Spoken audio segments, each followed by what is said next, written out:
Bom dia, boa tarde, boa noite a todos vocês que estão nos assistindo.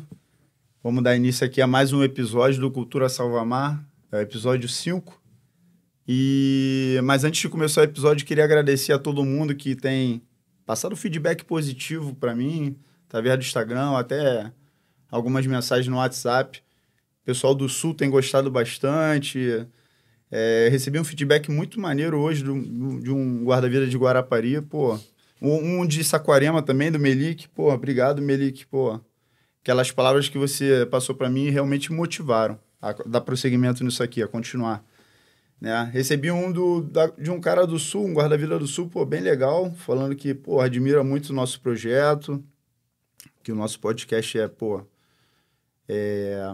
a gente conta sobre salvamentos reais, situações, não tem enrolação, não tem nenhuma bobeira de, queria aparecer, pô, entrar... Aquela coisa que a internet hoje está cheia, né, por troca de like, né? Naquilo, na verdade, a gente tenta passar uma informação real e coisas que realmente acontecem sem esconder, tanto o lado positivo como o lado negativo. Então, pô, eu queria agradecer a todos vocês que têm mandado essa força aí pra gente, tá sendo de grande valia. Obrigado mesmo. E para dar início aí ao nosso podcast, dessa vez quem tá comigo me ajudando é aquele cara que, pô, você já conhece, o brabo da Via 11, Salve, Mariano. Fala, rapaziada. Boa, tudo bem? Então, agradecer pelo convite. Muito obrigado aí pela essa oportunidade de poder ajudar, só incrementar, né? Só levantar a bola aí pro nosso convidado, que é um cara com bastante luz, aquelas pessoas que a gente gosta de estar sempre perto, sempre... Verdade. Nunca vi esse camarada mal-humorado, de baixo astral. É isso aí. Verdade. Falou aí o brabo da Via 11, Mariano. Vocês já conheceram, né? Quem não conhece o Mariano ainda, ele foi o nosso primeiro convidado, tá lá no primeiro episódio. Pode voltar aí no YouTube. Bota no primeiro episódio que você vai conhecer um pouquinho do Mariano. Um pouquinho só, né? E agora vamos apresentar aqui o convidado dessa noite. Nosso convidado especial é, como o Mariano bem disse, pô, um cara engraçado.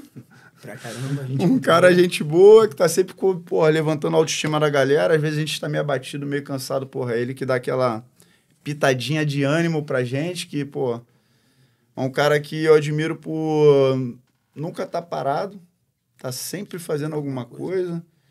Pô, o cara é professor de educação física, o cara é triatleta, o cara é guarda-vida, o cara é pai, o cara mesmo tá sempre de um lado pro outro na correria.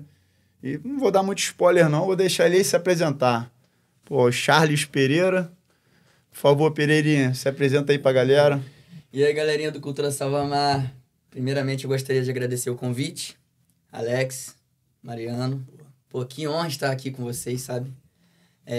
São pessoas que eu sinto muito orgulho de ombrear, né? Nessas faixas de areia aqui do Rio de Janeiro. Nos salvamentos, nos serviços, nas atividades de folga, enfim. E que é um orgulho muito grande fazer parte aqui dessa cultura, desse estilo de vida e dessa profissão. É isso aí. Pereirinha aí é o nosso convidado mais que especial dessa noite. Então vamos lá, Pereira. Para entrevista propriamente dita, pô, eu sei um pouco da tua história, né? A gente não se conhecia antes de entrar, né? Para ser guarda-vida.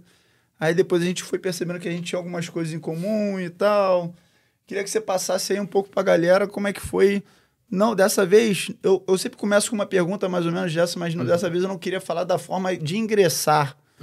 Né, no Salvamar, mas e sim o que você fazia antes de você entrar. Como é que era a sua vida, adolescência, os seus hobbies, as coisas que você gostava, que fizeram você acabar vindo para cá, né, e ser quem você é hoje. Perfeitamente. Quando criança, eu iniciei no Karatê, em 1994. E assim foi até um ano antes de eu entrar para a corporação. Então, eu vivi um Karatê que ainda não era esporte olímpico, em que meus pais eles me levavam para tudo quanto é lugar, inclusive fora do estado, para a gente poder participar das competições. E foi pelo Karatê que eu aprendi já a ter um pouco mais de disciplina em relação às graduações, às faixas e aos meus companheiros de treinamento e de competição, né? Não adversários, mas respeitá-los como pessoa, como atletas, como filhos, como pais, como mães. E foi assim que começou a minha história com o esporte, né? Logo assim, na minha adolescência, eu saí de um bairro chamado Nilópolis, né? Na Baixada Fluminense, me mudei para Jacarepaguá. Então, meu pai, para evitar que eu matasse aula para ir para a praia, pela proximidade da praia, ele me colocou numa escolinha de surf. E falou assim, vai ser muito importante para você não se afogar, né, no mar, tendo em vista que, além do karatê, eu pratiquei escolinha de natação, pratiquei escolinha de futebol, nada tão, assim, muito incisivo, mas me engrandeceu bastante, esses esportes coletivos, né? E o surf mudou minha visão sobre praia, porque eu não sabia nada sobre praia. Inclusive, eu gostaria de agradecer ao Jerônimo Teles, lá do Canto do Recreio, o G, que foi o meu professor de surf, em 2005. 3 anos depois, o Jerônimo, ele se sentiu muito orgulhoso por ter me visto no curso de salvamento no mar, já como aluno. Eu só passei e consegui dar um bom dia bem de leve, enquanto nós estávamos nos deslocando em pelotão. Aí eu, G, aí ele, não acredito, Charles, que bom te ver aqui. Então, brevemente, um resumo da minha vida foi que eu fui atleta de karatê, pratiquei outros esportes, que foram a natação, o futebol, o futsal, nada demais. E nesse período da minha adolescência para a transição para a vida adulta, eu entrei numa academia de musculação. Daí, eu nunca tinha nem reparado tanto no serviço de guarda-vidas assim, não, né, na época da escolinha de surf. Mas eu fui comentar sobre natação com um amigo que estava malhando comigo. E quem ouviu foi o Laerte, guarda-vidas Laerte de São Conrado, na época cabo. Irmão do Marinho, que trabalha hoje na Barra da Tijuca. Ele falou assim, vocês nadam? Eu disse, olha, eu tenho noções de natação. 2007, um ano. Ele falou assim, ano que vem, 2008, vai abrir o concurso para guarda-vidas do Corpo de Bombeiros. Eu sou guarda-vidas. Se vocês quiserem algumas dicas, se vocês quiserem algum encaminhamento, eu posso ser esse corta-caminho de vocês para entenderem mais sobre o serviço e tudo.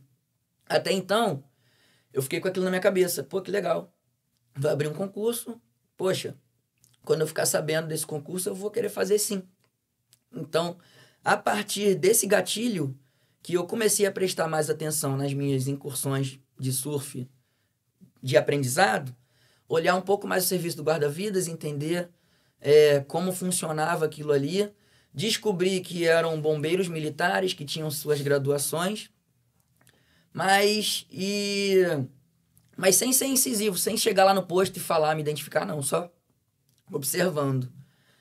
Daí eu ia toda semana na banca de jornal, só parava para ler certo jornal que fala de concursos, e até que eu li edital do Corpo de Bombeiros, 300 vagas para o cargo de soldado guarda-vidas, né? Então aquilo me marcou muito, eu fiz minha inscrição, acompanhei as etapas, já ia na Lan House para poder acompanhar as etapas no formato online, até que saiu a convocação para o segundo teste físico, porque quem entrou dentro das vagas foi chamado para o primeiro teste físico.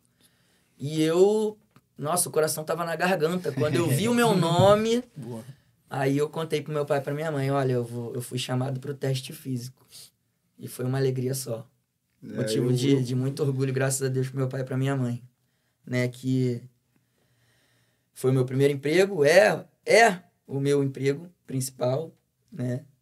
Hoje eu digo que me ajudou, né, na minha formação como pessoa também, o militarismo em si, as atividades ao ar livre que eu amo atividades ao ar livre, então para mim encaixou como uma luva o serviço de salvamento no mar, e que eu senti muito, muito orgulho de ter entrado para a corporação e poder também, digamos assim, ajudar em casa meu pai e minha mãe, porque eu tinha 19 anos quando eu entrei, então saí do ensino médio, entrei para a faculdade e já passei nesse concurso, sabe? Foi muito bom, foi Foi um momento muito feliz que eu vivi, assim, muito intenso. Pô, legal. Eu acho maneiro porque você falou um negócio que é verdade. Eu fiz o mesmo concurso e eu também tive essa sensação quando eu passei, assim, que eu tinha que fazer o TAF. Caraca, ainda bem. Pô, foi muita festa. E, Pereira, tu estava quantos anos aí quando tu começou a surfar? Com 16 anos. 16 né? anos. Legal. Eu não tinha noção nenhuma de surf, nada, nem de mar, nem de praia. Pereira, então, cara, vamos lá. Você acha que tem 15 anos que já tá no... Sempre serviu na barra, não é isso? Sim, daqui a 2 semanas completo 15 anos de serviço. De antemão, parabéns. Muito obrigado. Eu queria te fazer uma pergunta, cara. Sim. Você diz que lá no segundo Gemar é Universidade de Heróis, cara. Que legal. Explica essa frase aí pra gente aí. Explico sim, né? É uma unidade que ela é quartel-escola, em que muitas corporações enviam seus tentantes para lá, para o curso de salvamento no mar, que é o primeiro curso da história do país em relação a profissionalismo, a formar o guarda-vidas em si. Então, eu criei para mim que lá seria a Universidade de Heróis. Por quê? Não desmerecendo, obviamente, nenhum outro lugar, mas que todos os outros são escola ou academia de formação. E lá, única e exclusivamente, a Universidade de Heróis. O Pereira tá falando do quartel do segundo Gemar, né? Da Barra da Tijuca. Barra da Tijuca. No Rio de Janeiro, é isso que ele tá falando, né? Porque o Pereira, ele tá sempre postando no Instagram dele. Sim. Uma foto, todo o serviço, acho que praticamente você faz isso, Eu né? faço a minha, digamos assim, o meu ritual de sempre estar registrando, sabe? Todo dia que eu tô lá, porque é um momento que eu procuro viver intensamente. Eu tô no meu trabalho, né? Eu estou na praia, eu não chamo de trabalho, né? Eu estou lá fazendo o que eu amo, sabe? E ainda sou remunerado para estar na praia, para cumprir as normas gerais de ação, que são elas: fazer atividade física, entrar no mar, reconhecer as características do meu posto, orientar as pessoas qual o lugar seguro para o banho de praia, qual o lugar que está perigoso. Aquilo ali, para mim, eu não enxergo como um trabalho. Tem até uma frase que dizem, né? De Confúcio, né? Trabalhe com o que ama e não precisará trabalhar nenhum dia da sua vida. Eu adaptei para mim que trabalhe com o que ama e serás feliz todos os dias da sua vida. Você tem que trabalhar sim, fazer com excelência, mas de uma forma que você não sinta que aquilo ali é um trabalho para você. É muito pelo contrário, é um prazer fazer aquilo ali. Muitas das vezes alguém vai me perguntar onde está um lugar bom para se tomar banho de praia, e eu fico conversando meia hora com a pessoa, porque vai muito mais além do que você falar, é ali. Ali tá bom. Não. Se eu tenho tempo para explicar o porquê que ali tá bom e porquê que ali tem uma bandeira vermelha, ali uma amarela e ali uma verde, eu vou explicar. É muito mais proveitoso eu explicar o porquê daquilo ali e a pessoa replicar aquilo ali da mesma forma que eu fui claro, né? Que fez ela entender, ela explicar pro vizinho, pro padrinho, pro sobrinho, pro filho, pra mãe, sabe? Então, eu acho muito importante conversar e não só ser um robô que tá ali para dizer, aqui não é para entrar, você vai entrar ali porque eu tô mandando, sabe? Então, eu vejo com outros olhos aquilo ali. Eu vejo realmente com muito prazer a atividade que eu faço, com muito amor. Sem ser leviano e ser intenso no que faz. Eu comecei o programa falando de algumas características do Pereira, que ele está sempre de um lado para o outro, sempre fazendo alguma coisa. E tem isso também que eu não posso deixar de citar, que ele é muito intenso nas coisas que ele faz e muitas das vezes ele faz o negócio com muito amor e muita dedicação. Pô, é um excelente profissional. Já deu para perceber só por essa fala dele, né? Que ele vai fazer, ele faz com boa vontade e um pouquinho além do que seria previsto, né? Se ele tem que fazer até aqui, ele faz até aqui. E isso é com tudo que ele faz na vida, né? Um excelente profissional. Agora, pegando esse gancho de profissionalismo, Pereira, eu sei que você se formou e na Praia da Barra da Tijuca existem alguns postos que tem alguma característica peculiar. Sim. Quebra-mar, que hoje é um local de salvamentos que não são muitos em quantidade, mas são salvamentos muito difíceis. Muito. Próximos de pedra, canal, vazando, maré enchendo, corrente leste, corrente sul. Técnico e difícil. Tem posto 3, tem a Via 11, que o Mariano, trabalhou lá 14 anos da vida dele, que acho que já dispensa comentários, né? Todo mundo já ouviu falar da Via 11. Acho que é o posto que mais dá o salvamento, assim, do Brasil. Até o Santana falou isso, né? Que na época ele era o cara que fazia o cálculo da estatística e ele tinha registrado lá que o Brasil era o país que com maior número de afogamentos, maior número de resgates no mar. E isso tá até no episódio anterior, para quem quiser assistir, dá essa conferida lá. E com isso ele fazia as estatísticas e percebeu que o Brasil era o lugar que dava mais salvamento. E o Rio de Janeiro, de toda a região litorânea do Brasil, era o local onde dava mais salvamento do Brasil. Né? E dentro do Rio de Janeiro era a Praia da Barra da Tijuca, a qual o Pereira está dizendo que é a universidade, trabalha lá. Uhum. E um dos pontos que dá muito salvamento e é uma praia complicada, densa, com algumas características, é o posto 3, que é a Caverninha do Dragão. A Caverna do Dragão. E aí eu queria que tu falasse um pouquinho do posto 3 aí pro pessoal. Como é trabalhar no posto 3? Se você acha que lá são salvamentos difíceis, quantidade grande, como é a população lá? Tipo de público, né? Sim, vamos lá. O posto 3, ele é localizado em frente à Praça do Ó, na Barra da Tijuca, tá? E que nessa praça ali é ponto final de algumas rotas de ônibus, de alguns bairros próximos e até um pouco mais distantes na Barra da Tijuca. E que quando o dia vai ser muito bonito, proveitoso para o banhista, vem todo mundo, sabe? A praia fica bem cheia. Só que em alguns lugares também, a população que frequenta lá, tem muitas pessoas de má índole, né? Que fazem algumas coisas erradas lá pelas areias daquele local. Algumas confusões, alguns arrastões,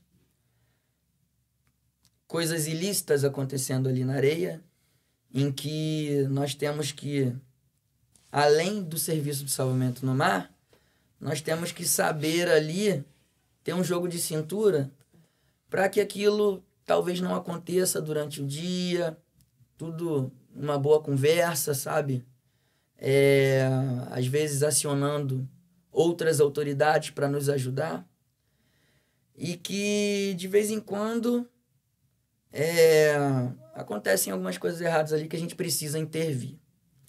Mas antes disso, agora eu vou falar sobre a parte profissional ali, da parte de salvamentos. Nós temos algumas correntezas dos dois lados do posto, tanto esquerda, na frente e direita. À nossa direita nós também temos um hotel, uma rede de hotel em que tem movimento o ano inteiro. À nossa esquerda, de 4 anos para cá, também outro hotel. Então acabou que as nossas correntezas mais distantes da torre, elas ganharam mais movimento e geralmente de frente para as correntezas, tá? Aumentou muito a nossa demanda para correr mais para longe ou para basear mais para longe do posto. O público lá que frequenta o nosso posto, tirando o público do hotel, o público lá não nos respeita em relação às sinalizações das correntezas, independente se tem bandeira verde, que é a área apropriada, de baixo risco de afogamento, bandeiras amarelas, que são de risco médio de afogamento, e bandeiras vermelhas, que tem alto risco de afogamento. Eles entram, independente da cor da bandeira, mas geralmente eles procuram a vermelha. Logo eu explico o porquê, tá? E mesmo com a nossa prevenção, com a nossa conversa, eles nos desrespeitam e entram ali e falam: bombeiro, guarda-vida, eu vou entrar aqui, pô. Eu que mando, pô, sabe? Eu que sou o cara daqui, eu vou entrar e fica por isso mesmo, entendeu? Só que a gente tenta, da melhor forma, fazer com que isso não aconteça. Para o bem de todos, porque eu tento explicar para alguns que, poxa, se você entrar aí, eu sei que você sabe nadar, eu sei que você é o cara, eu sei que você é medalhista olímpico de natação, mas se você entrar aqui, o Joãozinho, a Mariazinha ali, que não sabe nadar direito, vai te seguir e vai entrar. E vai se afogar ali, por culpa sua. Poxa, já pensou isso acontecer ali com o Joãozinho, com a Mariazinha? Então, poxa, me ajuda, entra ali, cara. Ali naquela bandeira verde ali, tem baixo risco de afogamento. Você pode se divertir bem mais com seus amigos e vida que segue, né? Aquele jogo de cintura, né? Aquele jogo de cintura, exatamente, né? É igual... Em todo filme tem o policial bom, policial mau. Eu me sinto policial bom ali. Não pode deixar de falar do Vander, né? Que foi tua dupla lá. Vander, pra quem não sabe, um abraço, meu amigo. Meu padrinho de casamento. Quem era o policial bom e o policial ruim eu nessa era o dupla? policial bom. Né? O Vander é meu companheiro de posto por mais de 10 verões ali. Hoje ele trabalha no nosso grupamento de operações aéreas, GOA. Sempre que a gente precisa... Ele tá lá vindo dos céus para nos dar aquele suporte. Vander, obrigado, meu padrinho. Tamo junto. Então, eu era o cara que chegava dando bom dia, tudo bem? Aqui tem uma correnteza, né? Evita entrar aqui. Fala logo que tu era o bonzinho, o Vander era o malzinho. Ele chegava um pouquinho mais com o carrinho nas duas pernas, né? Ele vinha pra resolver, né, meu irmão? Sim. Quando você não conseguia, ele atuava. Meu irmão, tudo que ele falou aqui, tá entendendo? É pra você não entrar. Se não ficou claro, é pra você não entrar.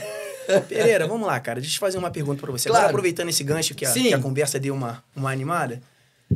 Pô, esses quase 15 anos aí de trabalho lá no Posto 3, cara, conta uma história. Eu sei que às vezes assim, em off você comenta com a gente umas histórias. Queria que de repente contasse algum caso desse tipo aí pra fazer um pouco a gente dar uma... Posso.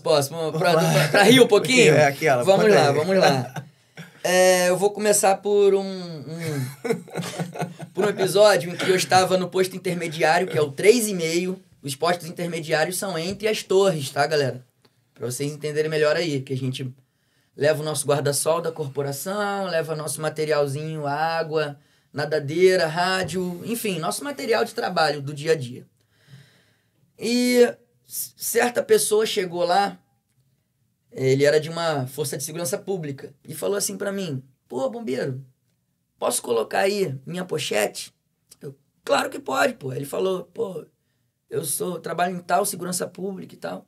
Pô, beleza, eu peguei a pochete dele ali, ó, só cuidado aí, viu, meu irmão? Porque, ó, aí fez assim com a mão, né? Já entendi. Aí eu, pô, já entendi, irmão. Ele, não, porque se eu estiver andando na praia, se eu estiver andando em qualquer lugar, qualquer coisa, eu, ó. Aí fez de novo, ó. Aí eu, pô, meu irmão, valeu. Eu tava com a minha pochete, que eu ando na praia, com material de atendimento pré-hospitalar e meus protetores solares, né? Aí eu falei pra ele assim, pô, meu irmão, eu também. Aí eu abri assim, ó, tirei um fator 30. Ó, se vier o sol pro rosto, eu, pum. Aí eu tirei o 50, eu, ó, se vier pro corpo, eu, pum. Sabe o que ele fez? Pegou a pochete, ó, meteu o pé, foi embora, cara. Ficou acuado demais, ele não esperava essa de mim. Pô. Caraca, caramba, cara. Pô, é só loucura, hein? É. Mas essa história é engraçada, né? Eu sei que, tipo assim, você foi muito suave nas suas palavras quando você se referiu à população do Posto 3, né? Então, fui bastante suave, né? Porque, na realidade, é uma população desrespeitosa, muitas das vezes para as regras, né, básicas, assim, de educação. Vamos lá, pra ser bem direto, tá? De um lado do posto, tráfico de drogas. Do outro, a galera que é dona do morro, dona da comunidade e tal. E no meio, meu irmão, os molequinhos pequenininhos que quer ficar olhando se tu tá de cordão de ouro, de pulseira, de relógio, de celular, dando mole. Quem passa ali, vapo, sai correndo, entendeu? Cara, isso não é mistério nenhum, né, cara? Infelizmente, no Rio de Janeiro, a gente tem alguns casos de situações ilícitas, sim. né? Que acontecem na praia. E esse posto é um posto bem problemático com relação a isso. Arrastão, pessoas mal educadas, né? O cara chega na praia, liga o som altão, não tá nem aí pra quem tá do lado. Ali no posto 3 é a maior concentração de caixa de som por metro quadrado da Barra da Tijuca. É mesmo? Irmão, tem gente que chega com aquele modelo que era o carrinho de lixo da Conlurb, só que era uma caixa de som dentro, muito alto, Muito alto, surreal. Enfim, uma população que não tá nem aí respeitando o direito coletivo, né? Quanto mais direito coletivo. E nem o direito à vida, porque às vezes tem a bandeira vermelha e o cara não tá nem aí e entra mesmo. Aquele circo armado, né? Esse é o posto 3. Sim. Mais alguma história referente ao posto 3? Eu sei que tu tem 1 milhão, né? Tem histórias engraçadas ainda, tem mais uma história engraçada que eu Fica à vontade, se quiser compartilhar, compartilha. Sim. Aqui, mais um caso de uma pessoa de força de segurança pública. Sim. Força de Segurança Pública Federal, essa, na verdade, né? Chegou pra mim e falou assim, pô, e aí, bombeiro, tudo bem? Se identificou? Pô, prestei minha continência. Onde que tá legal aqui pra entrar e tal? Eu direcionei, pô, expliquei tudo direitinho, o porquê daquilo, que não pode entrar ali, porque pode entrar aqui. Aí ele falou, né? Não, mas tá tranquilo. Eu sou tal coisa de certa força de segurança pública, sabe? Eu tenho curso tal. Pô, tá tranquilo. Brabão. Eu vou entrar ali mesmo, tá tranquilo. Eu falei, pô, irmão, vou te explicar uma vez só pra você entender. Na praia, existem 2 tipos de pessoa. O guarda-vida e o afogado. Você é guarda-vida? Pô, não sou não. Então, meu irmão, entra ali na bandeira verde. Valeu. Bom dia aí. Acabou, filho. Aí tu incorporou o Wander. Acabou, porque eu tava sozinho nesse dia no intermediário, aí eu tive que... fazer o papel dele. Eu lembrei também. só do o Wander falando aqui no pé do ouvido. Vai, meu irmão, vai lá. Seja um pouquinho mais direto com ele. Aí eu tive que ser, mas... Assim, 99% do tempo eu procuro... Mas aquele 1%, às vezes a gente precisa ser direto porque nós somos a autoridade ali da praia, né? Nós precisamos, às vezes, nos impor pro bem coletivo e para evitar que vidas se percam, né? Então, isso é importante. Sim. E perguntar... Eu queria fazer... Pereira, hoje a gente tá gravando aqui, hoje é dia 1º de setembro, queria parabenizar os dois, que vocês são educadores físicos, vocês fazem a diferença na vida das pessoas, né? Essa questão de estimular a atividade física, né? A gente costuma dizer que tem se o porquê é difícil, né? O como é fácil. As pessoas acham que não sabem, o Pereira é um triatleta aí, renomado, tem um projeto bacaníssimo lá onde que ele mora. Queria que você compartilhasse essa história aí com a gente, desse projeto que você tem lá, e a questão do triatlon também na sua vida, como é que começou? Perfeito. Vou começar como o triatlon começou na minha vida. Vamos lá. A equipe do Posto 3, ela sempre foi composta por guarda-vidas que sempre praticaram atividade física, e uma delas é o triatlon. Daí eu gostaria de lembrar de alguns, principalmente bem lá do início, né? Subtenente RR Auremar, Subtenente Francisco, Chico, boa. Pai do Felipe da nossa turma. Sei que é. Chicão, irmão, Cabral, da turma El Ninho, Moraes, da turma El Ninho, 1997, Paura, e o Wander também já praticava naquela época triatlon ali no Posto 3. E, na verdade, eu trabalhei 2 anos no intermediário da esquerda do Posto 3, que é o Posto Farol, 2,5, né? E que a equipe do Posto 3 ouvia a minha prevenção apitando muito, muito nas areias ali. E gostou do meu trabalho preventivo, porque se incomodava lá, em termos, né? O meu apito chegava lá na torre do Posto 3, significa que chegava pro banhista que precisava de um certo auxílio ali, um direcionamento. Então, eles passaram a me colocar lá no 3, numa ala, o Wander na outra, né? E eu passei a ver aquele estilo de vida deles de... Antes da apresentação, no quartel às 7 da manhã, eles já haviam pedalado, sabe? E eu, caramba, cara, os caras já começaram o dia da melhor forma possível, se exercitando. Já tinham corrido, por exemplo, porque no verão, inclusive, enquanto eles estavam correndo lá, 6 da manhã na orla, estrategicamente era importante para o grupamento, porque já tinha um guarda-vida na orla 6 horas da manhã e a nossa apresentação é às 7. Eles já estavam correndo com a camisa amarrada na mão, a sunga de GV e o apito na camisa. Então, no meio de uma corrida, eles podiam parar, fazer a prevenção no luau, que ainda estava acontecendo, e entrar no mar para fazer o salvamento. Deixava o tênis na areia, sabe? Às vezes levava o celular para poder ligar para o quartel também. Então, aquilo ali me influenciou diretamente. E a primeira experiência que eu tive com isso foi que vamos fazer uma maratona, pessoal, em 2013. Vamos fazer uma maratona e a gente ajuda aí os novatos no treinamento. A gente não vai prescrever treinamento. A gente vai receber treinamento de profissional e vai aconselhar também o que os novatos podem fazer.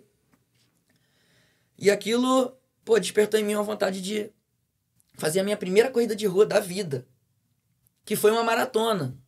Eu não aconselho a fazer isso, né? Caramba. Não aconselho a fazer isso. Foi uma maratona. Aconselho começar por baixo, claro, sempre. Mas só que eu tive um lastro de ter sido atleta de karatê e eu tive, poucos anos antes, né? O curso de salvamento no mar, em que, querendo ou não, você se torna um atleta ali. Você deixa de ser atleta após a formatura se você deixar a desejar na sua vida de guarda-vida.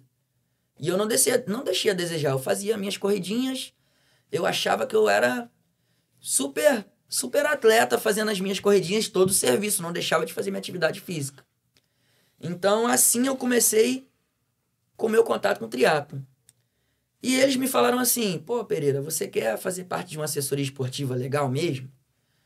Aqui do lado, onde você sempre trabalhou, tem um rapaz chamado Alexandre Ribeiro. A tenda dele fica ali, quase todo dia. Vai lá, conversa com ele. Aí eu conversei com ele. Para quem não sabe, pessoal, Alexandre Ribeiro, ele é um dos primeiros triatletas do país. Ele participou do primeiro triatlon do país. Ele foi um dos primeiros brasileiros aí pro Ironman do Havaí. E ele se especializou em ultradistâncias. O Ironman é uma ultradistância, ok, mas ele se especializou em coisas mais do que isso. Que ele se especializou no Ultraman, que são 3 dias de prova, com intervalos, né, para o atleta descansar e tal. Ele foi 6 vezes campeão mundial dessa prova no Havaí, e outras 6 vezes ou ele foi 2º colocado ou 3º colocado. Então eu fui direcionado para um cara que é profissional de educação física, é atleta, tem a sua assessoria, e fez o seguinte acordo comigo.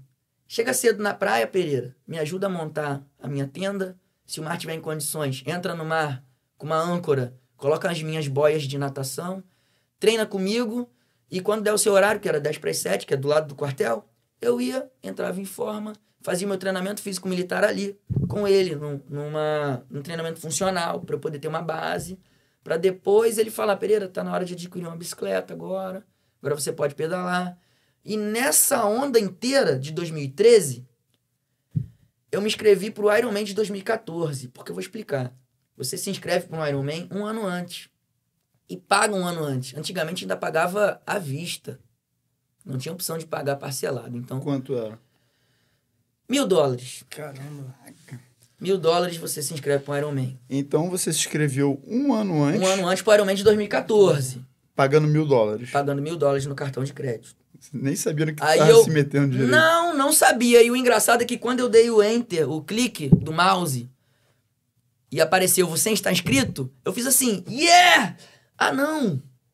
Agora eu tenho que fazer. Agora eu tenho que treinar e fazer essa prova. Para quem não conhece, o Ironman, as distâncias são 3,8 km de natação, 180 km de ciclismo. Pensa aí, de uma cidade para outra cidade aí, que você já fez de carro, né? Rio de Janeiro, Resende são 160 km, por exemplo. E no final, só falta correr uma maratona, 42 km. Aí vamos lá. Comecei a comprar o meu equipamento para treinar. E a minha bicicleta eu adquiri 7 meses antes do Ironman. Então, e nesses 7 meses, eu me inscrevi nas provas de diversas distâncias de triatlon. Desde o mais curto, que é o short triatlon, o olímpico, que são 2 vezes a distância do short triatlon, já explico as distâncias. E o meio Ironman. Então, eu passei por 3 provas para entender cada distância e aí sim treinar para um Ironman, né? Todas essas provas, no dia de realizá-las, é o dia da coroação do seu treinamento. Treinar para as provas é mais difícil. X semanas, sabe? Por exemplo, para um Ironman, entre 12 e 17 semanas você treina para um Ironman, com algumas sessões de treino durando 8 horas. Para um atleta que vai fazer um Ironman para 12, 13, 13 horas, né? E nisso, alguns componentes do Posto 3 se inscreveram também, porque nós íamos todos viajar juntos. Então, aquilo ali me motivou bastante a entrar no mundo do triatlon em si. E o Alexandre Ribeiro é uma enciclopédia do triatlon, por ser atleta desde os primórdios, um dos dinossauros do triatlon no Brasil, no Rio de Janeiro. Então, foi muito importante para mim ter esse contato com a equipe que já fazia isso e principalmente com o Alexandre Ribeiro Ultraman. Maneiro. Quais as principais provas que tu já participou do Ironman? Vamos lá. O Ironman hoje em dia, né, além da distância ser chamada de Ironman, se tornou uma marca, Ironman. Sim. Existem outras marcas, tipo Challenge, das mesmas distâncias. Mas provas importantes, eu acredito que, na minha concepção, todas são de todas as distâncias. O meu primeiro short triathlon, por exemplo, foi super importante para eu entender como era competir novamente depois de quase 17 anos de karatê, né, que é um esporte individual. Tudo bem, o triatlon é um esporte individual, mas você está competindo com muito mais gente ali, de outras categorias, outro sexo, né, outras idades. E eu dou a mesma importância para todas as competições, porque da mesma forma você teve aquele ritual de treinar e se dedicar e abdicar de algumas coisas para mirar aquela prova-alvo, né? Short triatlon são 750 metros de natação, 20 quilômetros de ciclismo e 5 quilômetros de corrida. O olímpico, 2 vezes isso. De 750 passa para 1.500 de natação, 40 de pedal, 10 de corrida.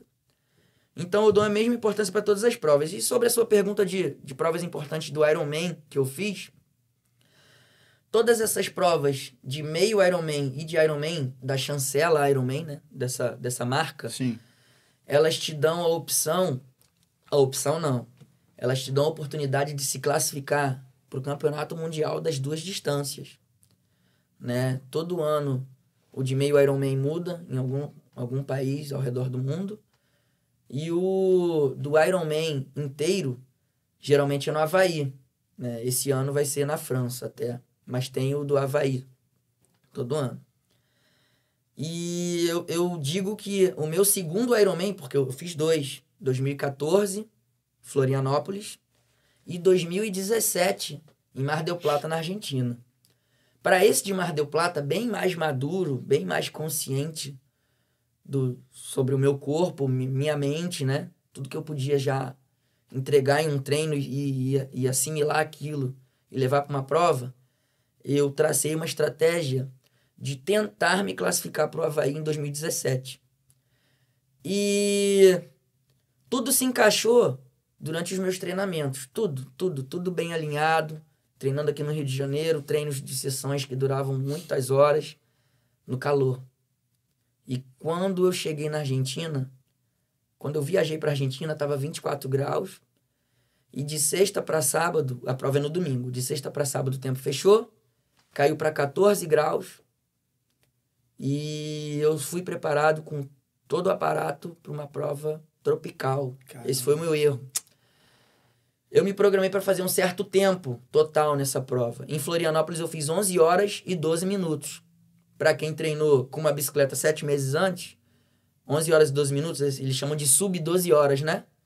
Foi um tempo muito bom, quase sub 11 horas, batendo na trave ali. Ironman, você faz para completar. Independente da sua performance, você faz para completar. Ao longo da prova, você vai entendendo qual ritmo você vai conseguir encaixar, se é o que você treinou ou se é o modo sobrevivência. E eu treinei para Mar del Plata para fazer um certo tempo. Eu fiz quase 2 horas depois disso. E 5 minutos depois do tempo que eu estipulei, foi o tempo de corte para ir para o Havaí. Caramba. Então, se fosse uma prova tropical, eu digo, eu não trabalho muito com si e nem me lamento por isso. Foi uma experiência incrível ter passado na frente de onde você entrega a bicicleta 3 vezes, no quilômetro 60, no 120 e no 180, que também era em frente ao hotel, que o chuveiro estava quentinho, e não ter desistido daquela prova ali. Porque eu pensei, cara, o hotel é do outro lado da rua, mano, vou parar aqui. E na corrida, 40 quilômetros, indo e voltando, 5, 10, 15, 20, 25, 30, 35, 40 e 42 você fazia um. Todas as vezes passando em frente ao hotel, eu não desisti. De 80 ou 100 triatletas profissionais, 30, 35 completaram aquele dia. Um triatleta profissional, voltando pro Brasil, conversando comigo, me deu parabéns, porque ele desistiu da prova. Então pensei, pô, peraí, não foi o que eu planejei, mas foi muito melhor, porque ali foi surreal. Foi uma luta inimaginável com a minha mente, e que depois daquilo ali, meu irmão, pensei comigo, eu posso. Todo objetivo que eu colocar, eu posso. Né? Sem saber que era impossível, foi lá e fez. É isso. Aproveitando esse gancho aí, o que você, de repente, você consegue levar aí do triatlon pro seu serviço, o serviço que você executa? O que você consegue? Bom, quando eu tô treinando, eu procuro melhorar a minha performance, não para abaixar o meu tempo no triatlon, mas ao mesmo tempo que eu vou ficando mais maduro, o meu corpo vai envelhecendo. Hoje eu tenho 34 anos, né?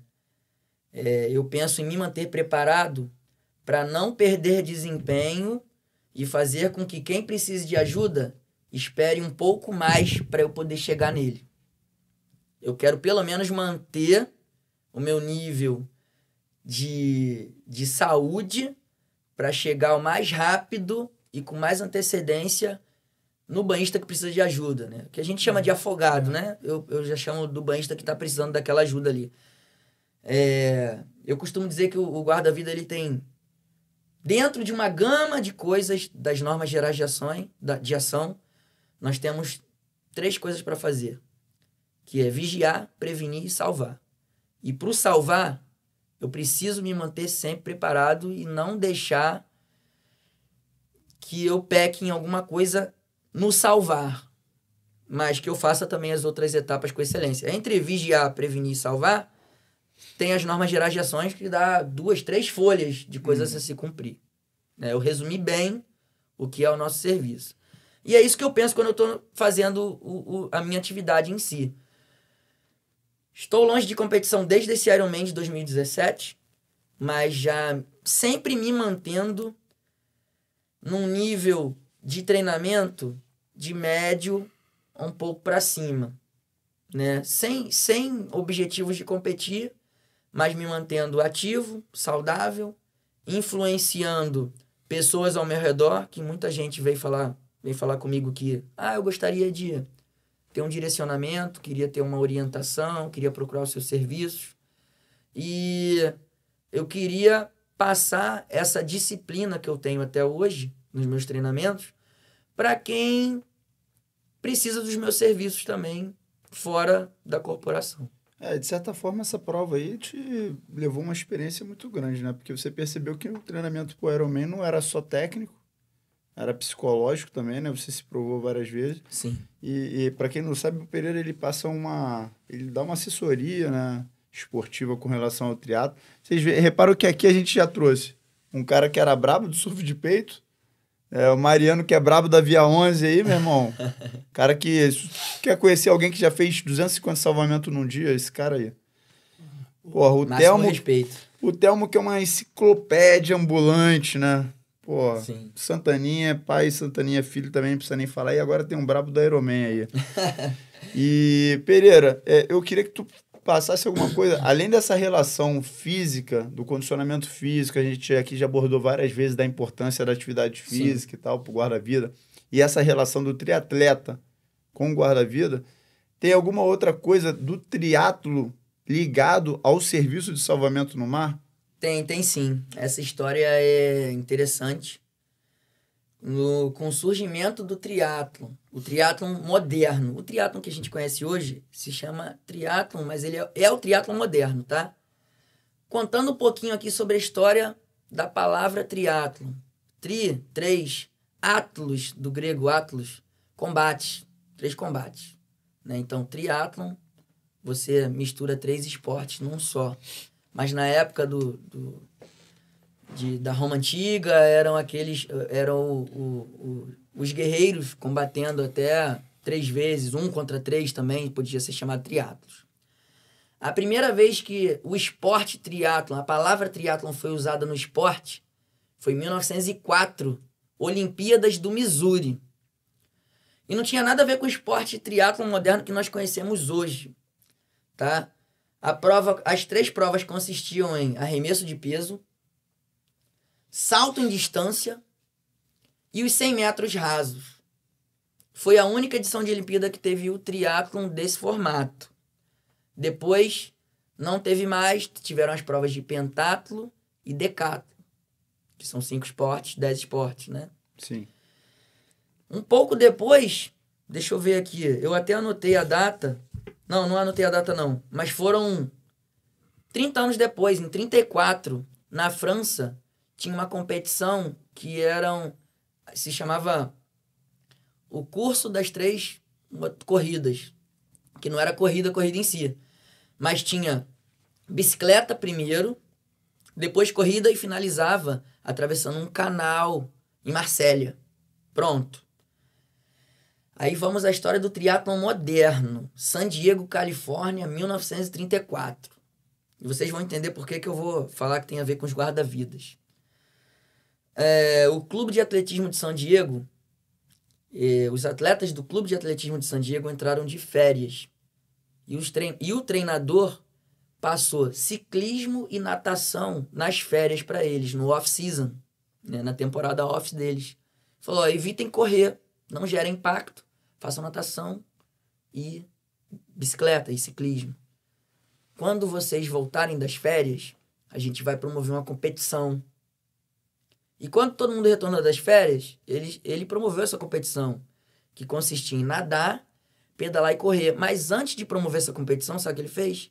Ele convidou os caras mais sinistros da praia de San Diego, que corriam e nadavam. Os guarda-vidas de San Diego, Califórnia. De Mission Bay, Baía da Missão, traduzindo bem grosseiramente assim. Então, a criação do triatlon moderno tem totalmente a ver com os guarda-vidas, porque depois daquilo ali, se um guarda-vidas ganhou ou se não ganhou, não importa, aquilo plantou a semente ali nos guarda-vidas que quiseram participar dos outros festivais. E daí criou-se o triatlon moderno, em 74. No mundo do triatlon, a galera pensa que isso aconteceu 4 anos depois, 78, no Havaí, com o primeiro Ironman do Havaí, com as distâncias que eu falei. Mas tem um porém. Um dos atletas da San Diego Track Club, do Clube de San Diego de atletismo, ele é adolescente, né? Dali ele estava na transição para a vida adulta, ele se tornou oficial da Marinha e foi servir lá no Havaí. Numa conversa de bar, ele e os amigos do trabalho, eles chegaram à seguinte conclusão assim: caramba, aqui na Grande Ilha, nós temos 3 grandes provas. A travessia de natação de Kailua, a ilha de Kailua, para a ilha de Kona, de 3,8 quilômetros. A volta ciclística de Oahu, de 180 quilômetros, porque a volta na ilha certinho dá 180 quilômetros. E a maratona do Havaí, 42 quilômetros, né?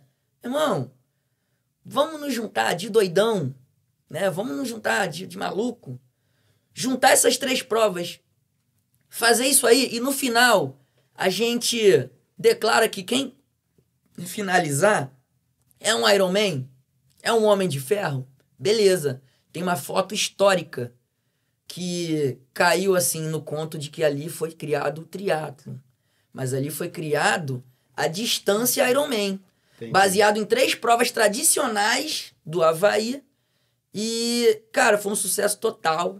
Desde o ano que foi feito a primeira vez, foi só crescendo a prova. A prova hoje é gigante. Todo mundo almeja chegar nessa distância, independente da chancela, porque hoje nós temos outros tipos de marcas que promovem as distâncias também.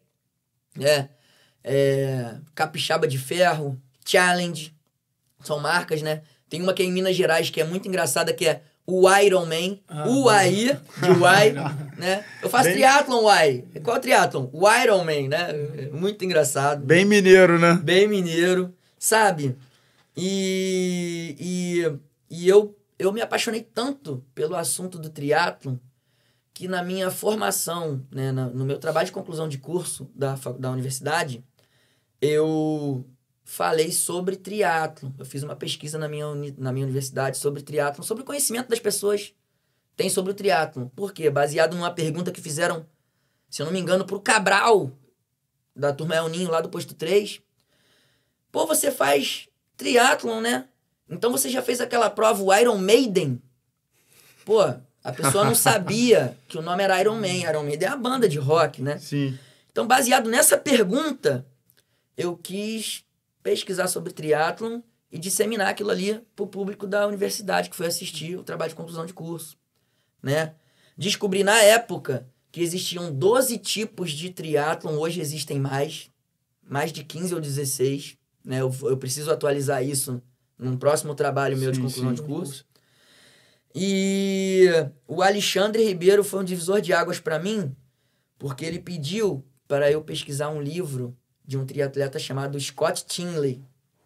Aí eu fui lá, Scott Tinley, bicampeão mundial de Ironman no Havaí, 82 e 85. O cara hoje virou historiador de universidade.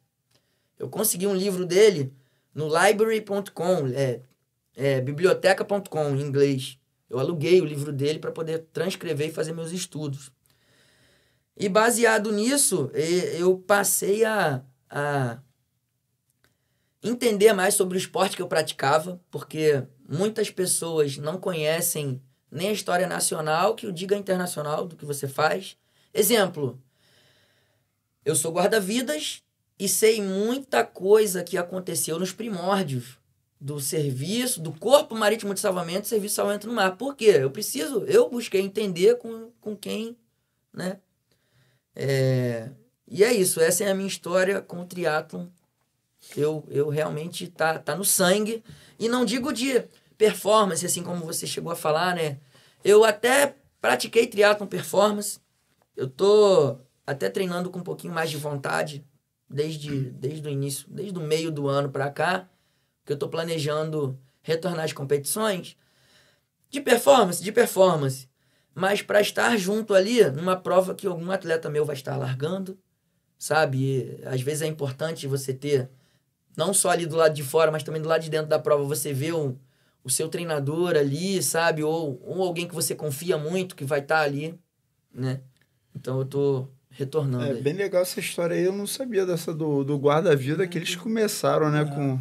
É legal, assim, exaltar essa parte aí, né? Porque, pô, não sabia que o guarda-vida que tinha dado início a essas provas que hoje estão no mundo todo, né? Da primeira competição de triatlon moderno, o guarda-vida fez parte da história do triatlon moderno, porque o Clube de San Diego, Califórnia, e os guarda-vidas promoveram a primeira competição do triatlon moderno. Se de repente se for parar para analisar essa questão de você ter que correr e nadar, de repente já estaria quase meio caminho andado.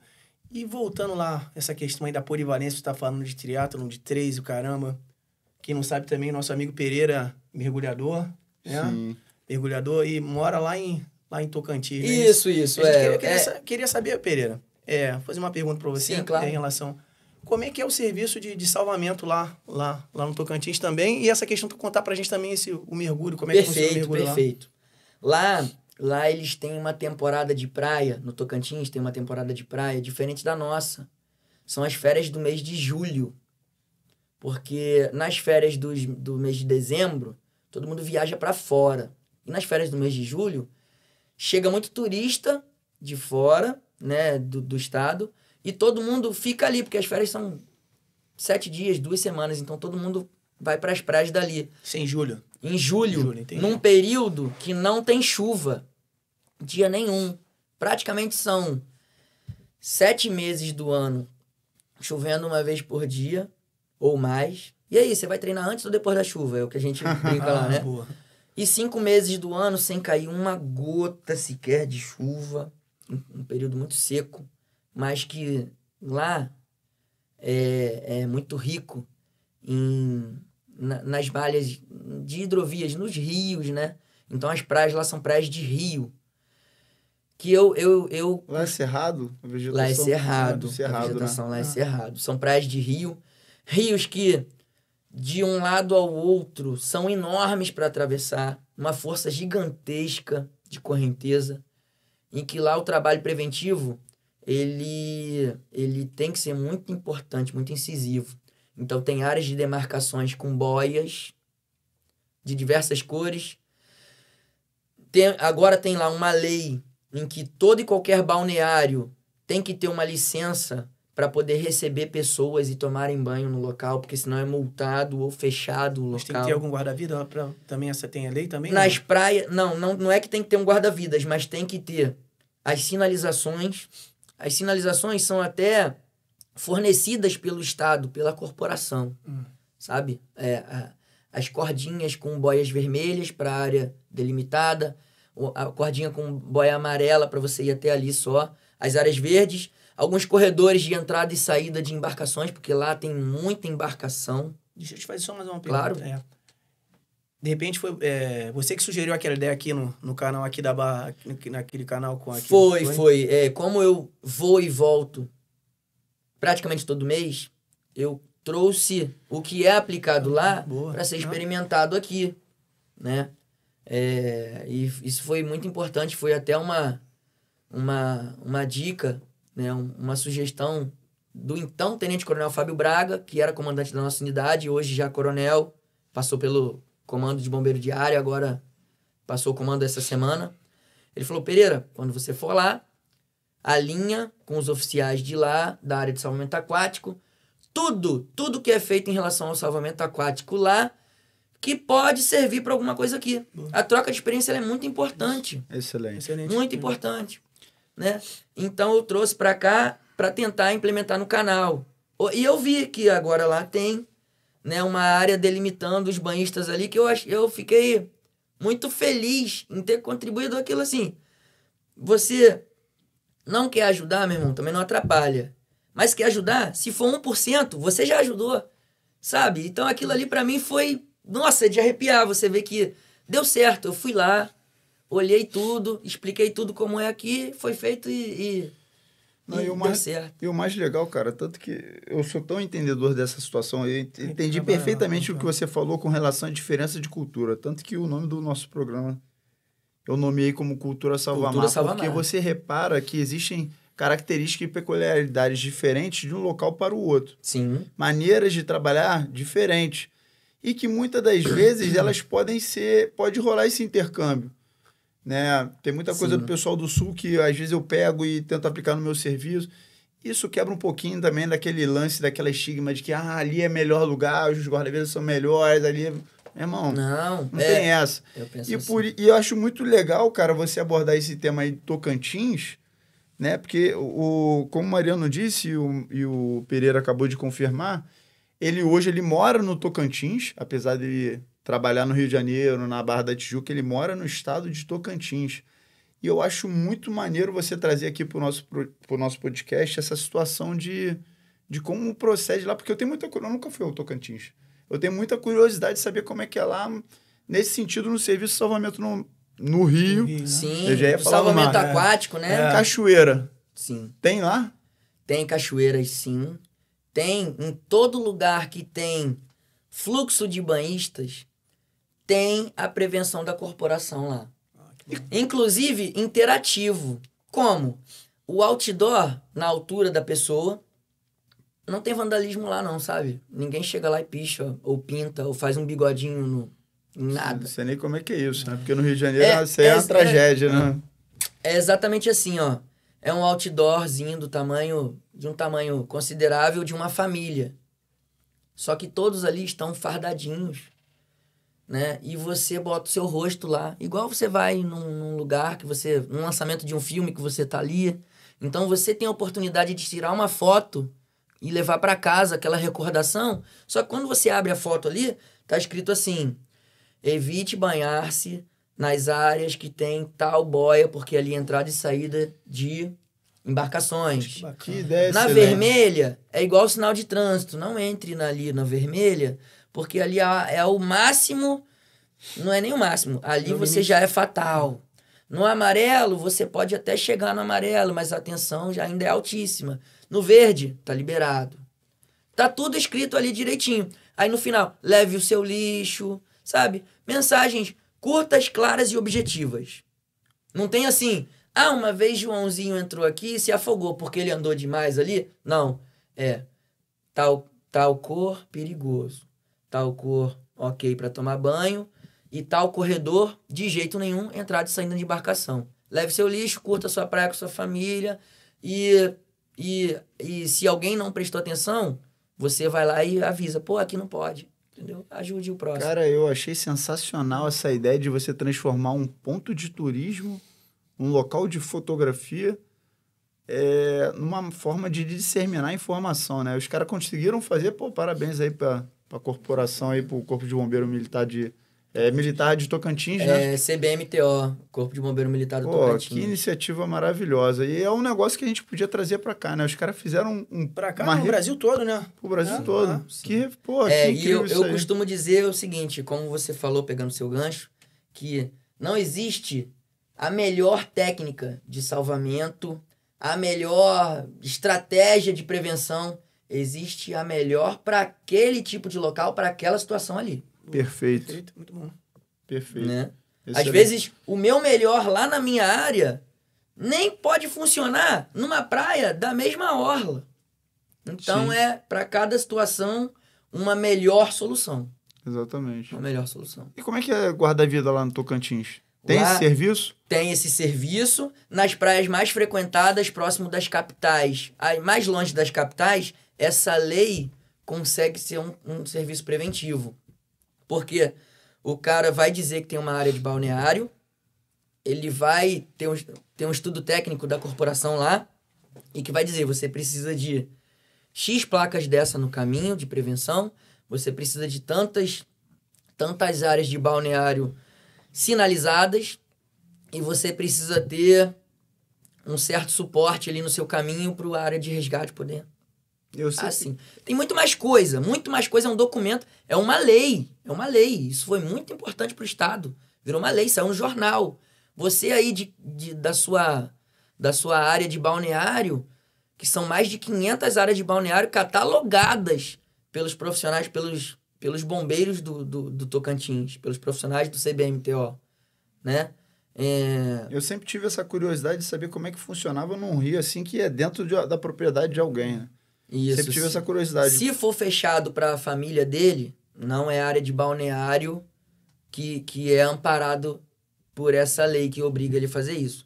A partir do momento que ele botou lá uma plaquinha lá, R$5 estacionamento, você é uma área de balneário e precisa se enquadrar perante isso. Senão tem eu não lembro quais são as consequências, mas são consequências severas, porque você coloca a vida de outras pessoas em risco. Pô, parabéns aí para Tocantins, porque o número de afogamentos no Brasil é bem alto, em rios e cachoeiras, e Tocantins está dando, uma goleada aí, maneiro mesmo. Isso Obrigado, aí. Valeu, gente. Eu gosto muito, eu fui muito bem acolhido por todo mundo lá das duas corporações, sabe? Principalmente da do Corpo de Bombeiros. Para quem não sabe, eles falaram que eu moro lá, né? Já tem 5 anos que é assim a minha vida. Eu venho entre um mês e outro, exemplo, hoje é 1º de setembro. Eu cheguei aqui dia 20. Eu venho todo dia 20 e vou embora dia 10. Dentro desses 10 dias do final desse mês, eu trabalho por todos os meus serviços do mês, fazendo trocas com os meus amigos que me ajudam demais. Galera, vocês estão no meu coração. E nos próximos 10 dias do novo mês, eu também trabalho. Então, eu fico 20 dias aqui. E minha próxima obrigação na escala, para dar os serviços obrigatórios, é no próximo dia 20 do novo mês. Não desse mês aqui que eu já trabalhei os 10. Então, eu consigo ter uma vida cumprindo minhas obrigações quase que 100% aqui, né? E consigo ajudar com todos os afazeres de casa lá no Tocantins. Aliás, longe de casa mais de uma semana, milhas e milhas distantes, longe do meu amor. Minha esposa, um beijo, as crianças também. Saudade de vocês, logo eu tô chegando em casa. Maneiro. E o legal disso aí é que ele prova também o amor à profissão, né? Porque muitas outras pessoas, né, que se tivesse na mesma situação, né, você espectador, se você fosse concursado aqui no Rio de Janeiro, mas estivesse morando lá em Manaus ou em Tocantins, Minas Gerais que seja, que é bem pertinho do Rio de Janeiro, pô, talvez abandonaria a profissão e tentaria uma nova profissão lá. Tipo, que também tá tudo bem. Às vezes faz parte até do teu processo, de repente ir pra uma profissão lá, mas o Pereira já tá nessa há muito tempo, né? Ele não largou o osso aqui, né? São 5 anos já. Ainda faz questão de vir pra cá e prestar esse serviço bem prestado pra população, né? Amém. E no período que não chove muito pra cá, principalmente no verão, eu me desloco de bicicleta de Vargem Grande, da casa dos meus pais, até a Barra da Tijuca, 32 quilômetros. Então, dentro desses... Eu fiz um registro um dia desses, que foram 17 dias que eu vim pedalando e voltei. Deu 1.024 quilômetros, 1.030 e poucos quilômetros, só de pedalada. Em deslocamento pro trabalho. Eu não contava como minha atividade diária, porque é deslocamento, eu preciso tomar cuidado, não é assim. E eu fazia o meu treinamento físico-militar ainda durante a atividade, o serviço em si, né? Aí que eu fui entender que, caramba, é muita quilometragem só me deslocando pro trabalho e voltando do trabalho. Poxa, então já deixa um desafio, cara. Quantos quilômetros são daqui até Palmas? São 2.000, 2.200. Eu até... Tá faltando uma... Porque dá pra ir de bicicleta, dá pra voltar de bicicleta, Eu até pedi pra esposa o seguinte... Não, tá brincando. Já pensou em fazer isso mesmo? Pedi porque eu pensei, porque eu precisava levar o meu equipamento pra lá. Tu ia de bicicleta? Eu achei um absurdo ter que pagar volume no avião pra levar a bicicleta. Um negócio que eu posso ir pedalando, cara. Eu falei assim, amor, ó, tranquilão. 10 diazinhos eu tô aí. Pedalando 200 km por dia, de 4 da manhã às 10 da manhã. Depois eu paro, descanso o dia inteiro em algum lugar, não tem problema. Fazendo 200 km por dia, 6 horas, 7 horas, mais ou menos, se não tiver muita altimetria. Fazendo isso daí, quanto tempo você ia demorar? Uma semana? 2 semanas? Não, eu ia fazer 10 dias, 200 km, 220 km em 10 dias, por dia, né? Desculpa, né? Só que... Traçando essa estratégia aí, pensando por esse lado aí... Eu diria de 4 às 10 da manhã por causa do sol. Evitar o sol, a iluminação e ter minhas luzes de LED, essas coisas, né? Mas ela achou que eu tava brincando e também falou num tom de brincadeira que não era pra eu fazer isso. Mas era verdade, amor, desculpa. Pô, mas o que me chamou a atenção agora foi que, tipo, a gente falou um negócio brincando, pra tu ver, a gente achou até meio impossível. E ele, rapidamente, ele traçou uma estratégia ali, mostrando que era possível. E em questões de segundos, eu não sei se você pensou a mesma coisa que eu pensei. Pô, pior que é possível. Pior que dá pra fazer. E fica aí esse recado aí pra galera que é triatleta. O Pereira, ele faz uma assessoria esportiva, né? Online e presencial. Online e presencial, sim. Pra quem é triatleta, né? Ele passa o treinamento e toda a experiência dele, das mais variadas provas e sucessos e fracassos que ele já teve, ele passa aí pros atletas. Quer contar um pouco sobre esse trabalho que tu faz? Bom, eu quero sim. Pode mandar ver. Vai ser bem proveitoso isso, né? Um dos dizeres do meu grupo de WhatsApp da assessoria é que o importante é cumprir o objetivo diário e não pensar lá no final, não. Hoje eu tenho 30 minutos de uma atividade leve. Então, eu não penso que a de amanhã tem 1h30. Eu penso que a de hoje tem 30 minutos leve e eu vou cumprir aquilo ali. Amanhã é amanhã. Vamos cumprir o de hoje. Tem que pensar lá na frente, na prova? Tem. Mas se você não concluir o de hoje, você quebrou um ciclo, né? Um ciclo de disciplina ali, né? Ela é uma assessoria não só do triatlon, tem as atividades separadas, né? Só a natação, só a corrida, só o ciclismo, só a caminhada. Porque nós temos que pensar em todo tipo de público para promoção da saúde, né? Eu sinto que o meu papel é promover a saúde para quanto mais pessoas eu conseguir alcançar, sabe? Isso é muito importante para mim. Tanto do que quer melhorar de performance, quanto com o que quer voltar a não sentir uma dor na coluna, uma dor no joelho, sabe? Ou voltar simplesmente a não ficar parado o dia inteiro ou no seu posto de salvamento, ou no seu trabalho, ou porque o trabalho não deixa ele praticar alguma coisa. Não digo isso. o trabalho não deixa ele ter um momento de lazer ali na hora do trabalho, mas ele pode extravasar depois, fazendo a sua atividade, seja leve, moderada ou forte. Né? Então, você não trabalha só com triatletas, você trabalha com um cara que é sedentário também, né? Sim. Principalmente esses, porque eu comecei assim com a minha assessoria esportiva. Quero saúde e qualidade de vida. Sim. Porque treinador para performance tá cheio por aí. Mas para cuidar de um senhor, de uma senhora que não sai de casa, de um... olha só também, né? Eu tenho um sonho de me especializar em educação física adaptada, que eu vou mais além. Para treinar você, o público em geral, tá assim de gente. Para treinar uma pessoa... Um cardiopata, ou uma pessoa que tenha... Uma pessoa da terceira idade, uma pessoa que seja um amputado ali, sabe? Não tem quase ninguém preparado.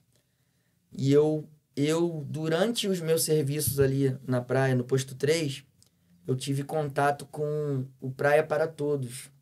Aquilo ali foi muito marcante para mim, num certo episódio que eu ajudei uma pessoa a tomar um banho de mar.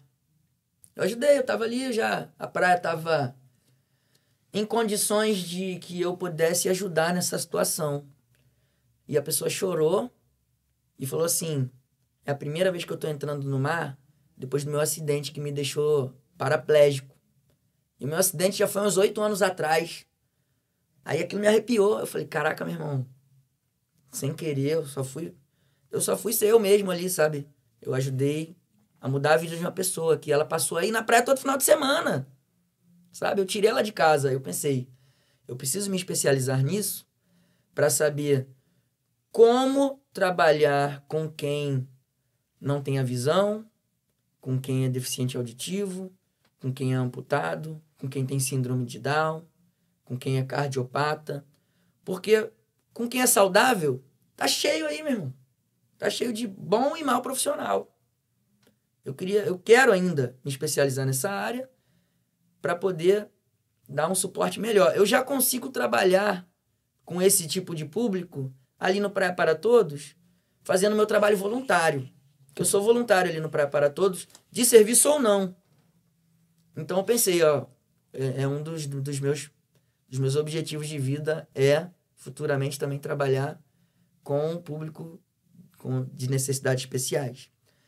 Mas hoje eu trabalho já com certo tipo de necessidade especial. Por exemplo, um idoso, ele tem necessidades especiais em casa. Ele não pode pegar um galão de 20 litros e virar ali no filtro dele. Isso é uma necessidade especial. A gente pensa, a grosso modo, que é só quem é deficiente. Mas não, né? Do jeito que você falou. Exatamente, né? A idade vai chegando e... É para todos, né? Até para agachar e sentar no vaso, você precisa ter uma certa força, né? Exatamente. Entendo, Pô, maneiro. Eu tenho certeza que você vai ser um bom profissional com relação a isso. Dá para ver o brilho no olhar aí quando você falou. Uhum. Agora, a gente abordou pouco... Falamos muito do guarda-vida, do serviço de prevenção nos rios e cachoeiras do Tocantins. A gente falamos um pouco sobre o serviço de mergulho lá. Porque você é bombeiro do Rio de Janeiro, mas você fez o curso de mergulhador autônomo... No Tocantins. No CBMTO. Eu vou explicar... Foi vamos lá. Vou falar sobre o curso em si. Hoje a minha esposa, né? Hoje, a pessoa da minha esposa, na época... Perdão. Minha namorada falou assim... É uma história engraçada, como foi essa história do mergulho. Ela me explicou, ela me perguntou no WhatsApp. Você gostaria de vir para cá e ficar 4 meses aqui para fazer o curso de mergulho do CBMTO? Eu tinha uma certa visão antigamente sobre os cursos da corporação. Eu pensei assim, foi o meu objetivo, né? Antes de eu conhecer a minha esposa. Eu quero ter um curso só e quero ser exemplar no curso que eu tenho. Porque o pato, ele não mergulha bem, ele não voa bem, não corre bem. Eu não quero ser um pato, eu quero ser, um tubarão digamos assim. Um exímio guarda-vidas bom na única coisa que eu fui treinado para fazer. E poder servir de exemplo para outros guarda-vidas. Então, a minha resposta naquele primeiro momento pelo WhatsApp, desculpa, amor, foi não. Só que ela, com o dedinho nervoso dela, ela lançou uma outra pergunta e eu não vi. Ela lançou assim, é bom que você venha morar aqui comigo. E eu botei, não. Aí ela já, você não me ama, você não sei o quê, e eu não conseguia mais sinal de celular, eu queria ligar, ela não atendia, já tava chorando. Aí eu mandei um áudio, aí ela ouviu o áudio e ficou tudo bem. Eu expliquei, não, porque eu tenho uma filosofia que eu acabei de explicar para vocês e que eu não vejo por esse modo. Eu posso tentar um outro jeito de pegar uma licença, que eu tenho direito de uma licença, já fiz 10 anos de serviço, tenho direito a uma licença. Eu vou aí. Mas tudo bem, eu vou para ir fazer o curso de mergulhador autônomo do CBMTO, né? Seria a 4ª turma, né? Fui para lá. Curso integral, acabou que às vezes eu nem ia para casa porque tinha que ficar lá em missões, né? Encher cilindro, você vai a madrugada inteira enchendo cilindros, atrás de cilindros, para ter instrução no outro dia, né? Concluí o curso como 3º colocado. Quando eu tô lá, eu me reúno com os amigos e pratico o mergulho recreativo com eles, né? A gente não pode misturar as coisas. Eu quando eu estou lá, eu não sou integrante de equipe nenhuma lá, porque não pode. Mas eu sempre procuro estar lá com os meus amigos, interagindo e tudo. Tenho o meu equipamento de mergulho autônomo pessoal, menos o cilindro, não tem para que ter um cilindro em casa. Mas pronto até para alguma coisa que aconteça que precise, por exemplo, de um mergulhador que fique na superfície como o mergulhador de emergência. Se não tiver ninguém, eu tô lá. Auxiliando. Né? Sobre o salvamento aquático no Tocantins, todo bombeiro que se forma no Tocantins, ele passa por muitos módulos de diversas áreas. Exemplo, o módulo de salvamento veicular e a prova de veicular para passar naquilo ali. O salvamento aquático, o básico de mergulho, em altura, o terrestre. Então, ele se forma, muito bem por sinal, com o básico de tudo. Então, todos já estão aptos a se formarem soldados, por exemplo, e atuar nas praias no próximo verão, que no caso lá é em julho. Mas lá eles também têm o curso de salvamento aquático, CESAC, que eles se especializam guarda-vidas da corporação. Todos são aptos para o salvamento aquático. E todos que se especializam guarda-vidas que passaram pelo CESAC, curso de salvamento aquático. Entendi. Legal. Em todos os rios e lagos de lá. Muito bom, muito técnico, em que você também aprende a pilotar embarcações de alumínio e a moto aquática também. Legal. E interessante essa história. Tu foi lá para fazer o curso e a sua esposa, até então namorada, queria que você ficasse lá para ficar mais próximo dela. Só que tava fazendo o curso e ficava integral, nem ficava com ela. Lá, né, concluí o curso lá como 3º colocado. 30 fizeram o teste físico, 15 começaram o curso, 9 se formaram.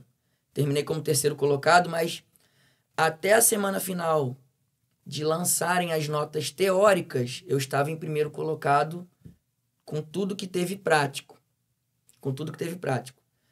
E eu me dei ao luxo de... Não foi uma falta de dedicação, não. Eu lembrei da proposta da minha esposa de ir morar lá com ela. Então, toda vez que eu conseguia ir para casa, eu não abria meu material de estudos, não. Eu fazia todas as provas teóricas com o que eu aprendi na sala de aula. Eu tive dificuldade em algumas matérias que uma prova eu fui até muito mal, mas essa prova todo mundo foi mal e ela foi anulada, foi refeita, porque precisava de algumas coisinhas, algumas alterações na forma das perguntas, né? Mas com a queda da nota teórica eu caí para 3º colocado. Eu fiquei muito orgulhoso. Por quê? Porque na parte que exigiu, o meu subaquático, né? O meu mergulho em si, eu consegui cumprir o que os instrutores estavam pedindo, e se fosse determinado não, mas se só as partes práticas fossem ali determinantes para a colocação, eu seria um 01 de curso. Não foi o meu objetivo, hora nenhuma, estar entre os 3 primeiros, muito pelo contrário. Era estar entre os sobreviventes, né? Porque um curso de mergulho, ele... Cara, é inexplicável.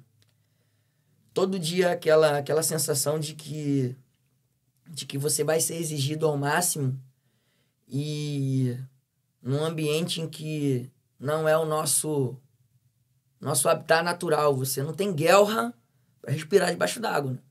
A gente tem limitações. Mas eu entendi que era um objetivo meu também estar ali, sabe? Depois eu pensei, não é para eu estar aqui mesmo. Nas primeiras 2 semanas de curso, a minha então namorada, que hoje é minha esposa, ela não me via direito. E o curso começava e acabava a 50 metros da sala onde ela trabalhava. Ela não conseguia me ver. No primeiro dia que ela me viu, o dia 0 começou segunda-feira. Acabou na quarta, 61 horas. Entre a segunda e a quarta, ela me viu uma vez na terça, de tarde, com os 2 pés enfaixados, já, porque a nadadeira que me deram para o mergulho livre era gigante, então ela roçava no pé, já me deu bolha, já acabou com o meu pé ali. Ela me viu, ela estava se preparando para ir para casa. Ela me viu e os amigos dela, do círculo dela, já estavam ali. Um deles só falou assim para ela: sustenta, não chora. Porque ela me viu acabado. Quando eu voltei para casa, já depois do dia 0, que durou tantas essas horas, ela chorou e falou assim: eu vou escolher sua passagem. Você não precisa estar sofrendo por causa de mim. Porque foi uma coisa que eu pedi pra você. Aí eu falei pra ela, não, agora eu tô aqui, agora eu vou. Agora eu vou e não se preocupa comigo, não. Agora eu vou, sabe? Até emociona, né? Aqui. Porque eu fui, a princípio, por amor e consegui entender que por amor à profissão também, que eu precisava me especializar ali, unir o útil ao agradável, sabe? Maneiro. Bom. Qual que é a principal função do mergulhador do Tocantins? Além de reconhecimento de áreas de risco, é a busca em si. Porque como são balneários que estão longe do alcance da corporação em termos físicos, estar presente, tem que ter a prevenção. E quando a prevenção ela não foi respeitada pelo banhista ali que precisou de ajuda e porventura ele veio a submergir, o mergulhador entra em ação. Seja qual for a condição lá, de correnteza, de visibilidade da água, o mergulhador lá, ele vai atrás do que submergiu, né? E sobre a quantidade de mergulhadores lá até hoje, né? O Corpo de Bombeiros do Tocantins, o Tocantins é o estado mais novo da federação. O Corpo de Bombeiros do Tocantins, ele se emancipou não, ele já tem 30 anos e se separou da Polícia Militar do Tocantins de 2006 para cá. Muito jovem. Eu sou o mergulhador de número 47 da corporação. E hoje, até hoje, na enciclopédia, são 53 mergulhadores com o CEMALT, mas existem outros militares que mergulhavam antes do CEMALT, que fizeram o EMALT, que era o estágio de mergulho autônomo também. Então eu digo que passaram pelo CEMALT 53, mas tem mais gente que atua no mergulho porque eram os dinossauros mergulhadores de antes do CEMALT que fizeram o EMALT. Sim. Máximo respeito aí também aos precursores, né? Meus instrutores, companheiros e amigos que já atuavam antes do CEMALT ser implementado, né? Deixa eu te fazer 2 perguntas. Claro. Se de repente você já participou de alguma operação lá de busca, de alguma coisa, e se ocorre muito casos de pessoas, de repente, não voltarem, já aconteceu alguma coisa com pessoas, você... Conta essa história pra gente aí. Não procurei busca de pessoas, não. Mas já de objetos, né, digamos assim, que foi até bom pra gente poder alinhar todo o treinamento feito para busca de pessoas para varredura diária de objetos perdidos. Visibilidade boa? Como é que é a visibilidade? A visibilidade lá é boa sim. No período de chuva, não. Tá. Mas é boa sim. O Lago de Palmas, ele é represado. Vou tentar explicar para vocês. O Rio Tocantins passava por Cortando Palmas. E ele foi represado antes e depois encharcado, né? Abriram as comportas para poder formar o lago, que de um lado ao outro, onde tem a ponte que liga Palmas, é o município de Luzimangues, tem 8 quilômetros de extensão, né? Quando a gente olha para o horizonte no mar, a gente consegue ver 24 quilômetros de extensão. Depois, né? Não quero entrar em discussões, mas depois a curvatura da Terra ali. Não quero entrar em discussões, desculpa, pessoal. Né? Eu tô sendo bem plausível aqui no que eu tô falando. Deixa quieto. Desculpa. Mas o Lago de Palmas, você olhando de Palmas para Luzimangues, são 8 quilômetros, cara. É longe. É longe. Então, muitas embarcações, né? Sejam elas motoaquáticas, embarcações de alumínio, embarcações já de fibra, de todos os tamanhos, tem lá. Às vezes, manobras, né? de jet ski, o pessoal tem lá. E as praias em si. Ocorrências de piranha, e ocorrências de afogamento, né? E que muitas das vezes o resgate é feito, mas por onde não tem a presença mesmo da corporação física, né?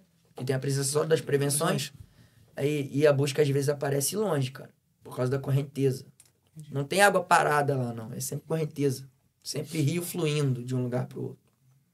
Eu lembro quando algumas postagens surgem no Instagram relacionadas ao curso de mergulho e me pareceu, assim, a impressão que me passou é que era um curso bem difícil, realmente, mergulhando, de fato, em águas negras em alguns momentos, né? Como você disse aí, no período de chuva. Sim. Eu quero salientar aqui, tipo, imagina você entrar, afundar quantos metros, assim, sem estar enxergando nada. Não, então, teve lugar que eu mergulhei, que eu peguei o manômetro e fiz assim, no visor, para tentar enxergar o quanto de oxigênio e qual a profundidade, né? E não dava para ver direito. Ele tem uma fotossensibilidade que, se você liga a lanterna, em alguns aparatos, né? Você liga a lanterna e quando você desliga, ele tá fluorescente. Sim. Aí você fazia aquilo e tentava entender mais ou menos onde estava ali. Colocando ela no rosto. Não, colando no vidro. No vidro do visor. Você cola. Porque encaixa como Perfeito. Uma chave. Perfeito. É plano, o visor é plano e o manômetro também. Então você fazia assim, né? O curso em si foram 4 meses, sendo que a quantidade de hora-aula do diploma são poucas horas-aulas no diploma. Porque é uma jogada que você só podia pagar X hora-aula para os instrutores. Então, nos diplomas tem que ter aquilo. Na Corporação do Rio de Janeiro, a menor matéria do CEMALT do Rio de Janeiro passava das horas-aulas do meu diploma de todo o CEMALT. Caramba. E aqui são 17 semanas, são 5 meses ou até mais. Mas é um curso que me engrandeceu bastante. Eu falo por mim e falo pela corporação de lá, porque são situações diferentes de uma busca no mar, né? Cada corporação tem o seu tipo de mergulho. Eu faço parte de um grupo de mergulhadores de resgate do país, em que a gente troca experiências. E, por exemplo, o Amazonas, meu irmão, os caras são heróis pro que fazem lá. Heróis pro que fazem lá. Eu consegui, de tanto bater na mesma tecla, de a gente se encontrar no Seminário Nacional de Bombeiros, no Senabom, que vai ter agora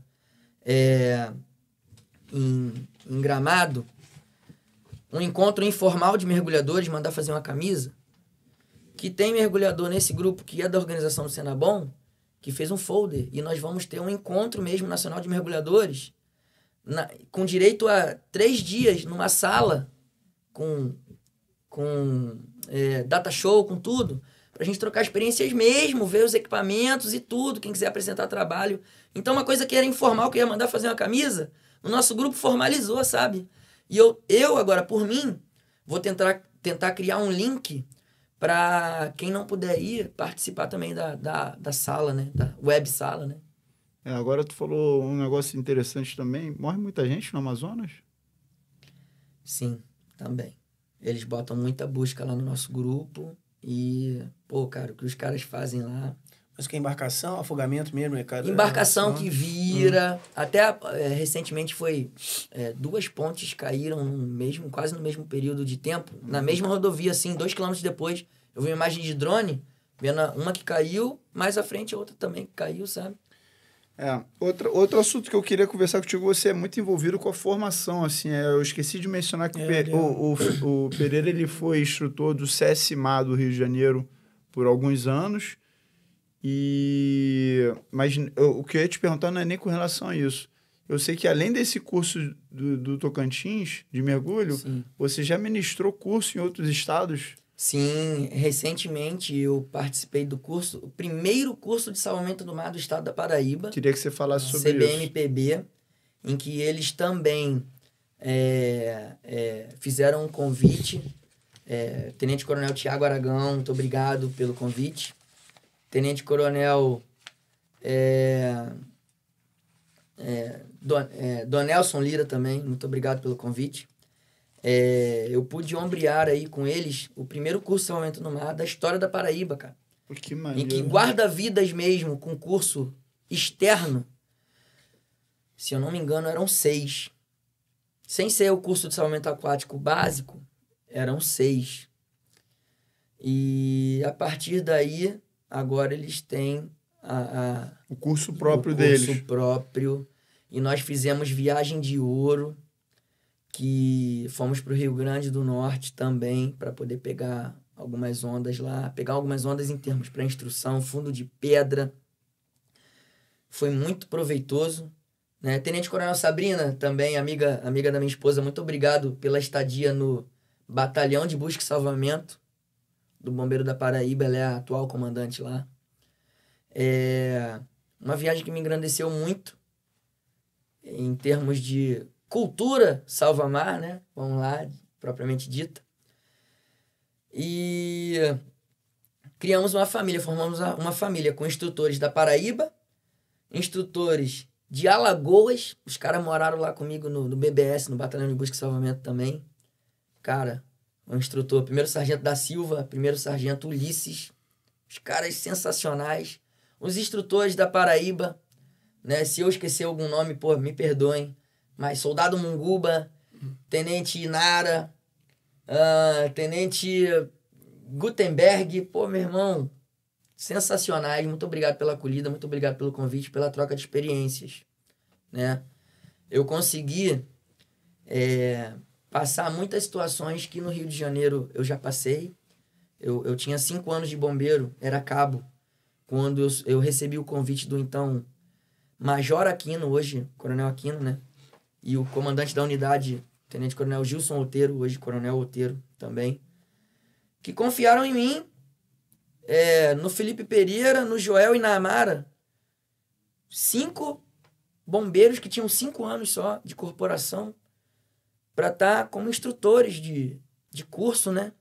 Fomos os primeiros 43 mil, né, que a gente diz, que nós somos o nosso RG, os primeiros da turma de 2008 a serem instrutores de curso. E um curso interno da corporação, em que você já lida com bombeiros, com oficiais, com praças, né? As praças bem mais antigas do que nós, e que a gente precisava saber ser instrutor, né? Aprender com os outros instrutores e poder passar o melhor ali de conhecimento para eles ali. Então, e outra oportunidade foi 2018 também. Foi um curso muito proveitoso também, que a partir de algumas situações que aconteceram até foram criados protocolos de segurança para outros cursos à frente, né? Tivemos uma fatalidade, né? O nosso saudoso Nazir, né? E venho lembrar também do nosso saudoso Tenente Ítalo, num outro curso mais à frente, que fatalidades, infelizmente, né? Mas que mudaram a história do curso de salvamento em si, em relação à segurança do aluno que está ali cursando. Sério ao fundo? Sério ao fundo. É isso aí. Parabéns aí por mais uma característica do nosso convidado de hoje, um um bombeiro interestadual, né? Consegue atuar em Tocantins, no Rio de Janeiro. No Tocantins eu não falei, né? E deu essa contribuição que, pô, eu acredito que seja de grande valia, né? Pro estado da Paraíba, você praticamente foi um dos fundadores e implantou o curso de salvamento no mar na Paraíba. Nossa, né? eu fiquei muito orgulhoso, muito honrado, sabe? Eu senti que o meu trabalho, ele pôde contribuir realmente na formação de uma nova hegemonia lá no estado, né, da Paraíba. Sobre o Tocantins, eu não falei muito, mas como eu estou lá sempre de folga, eu recebi um convite para ser tipo um instrutor convidado do curso de formação das praças da corporação, no ano de 2022. E eu aceitei e, cara, a melhor coisa que eu fiz foi ter participado da formação dos novos soldados, ali como profissional de educação física, passando experiências de um bombeiro guarda-vidas. Eu fui voluntário em quase 720 horas aula, entre salvamento aquático, treinamento físico-militar e operações de mergulho. Tudo isso básico, né? Você estava de folga e você foi voluntário para ajudar. Isso. Só que, formalmente, ao longo do início desse curso, que durava 10 meses, conseguiram oficializar que eu, como profissional de educação física, também fosse remunerado hora-aula ao final do curso. Mas primeiro eu aceitei voluntariamente, sem ganhar nada em troca de remuneração. Porque o que eu ia estar ganhando em troca ali? Vivência, experiência de vida, sabe? Formação de bombeiros militares. Satisfação pessoal. Satisfação pessoal, porque eu já vou estar ali de folga, do lado de casa, 600 metros do lado de casa. Eu era um dos primeiros a chegar, antes do sol nascer, para fazer a minha corrida, a minha qualidade de vida, e eu chegava suado para assumir algum pelotão. Todo suado lá, eu ia lá, já estava de barba feita, e de vez em quando, fardado. Por quê? Porque eu estou instrutor, mas eu sou bombeiro guarda-vida e sinto muito orgulho disso. Então, em algumas horas eu fardava mesmo estando lá de folga, sabe? As pessoas sabiam disso, eu perguntava, olha, vai ter algum problema se algum dia eu participar de um treinamento físico-militar fardado, tanto dos dois lados, né, da corporação? Não, tudo bem, Pereira. Tudo bem, sem excesso. Eu trabalho muito com o profissionalismo da parte de educação física, então eu não tinha excesso, muito pelo contrário. Eu acho que eu não dei nenhuma ordem lá. Eu sempre pedia e era muito bem respeitado. Pereira, já chegou a fazer algum salvamento lá? De folga ou não? Não. Coisas básicas assim, digamos assim, perdeu o pé, a gente até estendeu a mão e nada mais salvamento assim. Já viu alguma coisa assim ou não? Chegou a ver algum caso? Não. Não me lembro, não me lembro. Mas ouviu falar, né? Ouvi sim, porque na beira da... É difícil você, realizar um salvamento lá propriamente dito, porque, você tá de folga, você tá no Tocantins, mas tá em casa, não tá naquela obrigação que o guarda-vida tem de estar 12 horas lá presente. Quando você chega lá, já tem de repente já 5 minutos atrás do afogamento, aí daqui a pouco tu volta pra casa. Verdade. Entendi. Vamos pro sério ao fundo? O Mariano já puxou aí, o sério ao fundo, vou explicar aqui pra você, Pereira. Tá. Acho que você já sabe porque assistiu os outros episódios. A gente manda uma palavra ou uma frase e você me fala a primeira palavra ou frase que vem à sua cabeça. Beleza. Não, dessa vez não é pra contar uma história, é só pra falar a primeira coisa que vem. Então vamos lá. Eu preparei aqui, vamos lá. Sério ao fundo, ela tá entrando e o período tá curtinho. Vamos lá. Tá. Praia com chuva.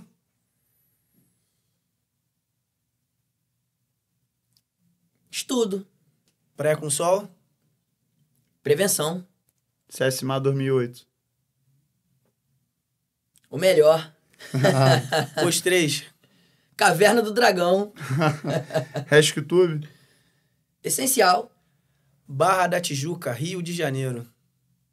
Universidade de Heróis. Mergulho. Importantíssimo. Digamos assim...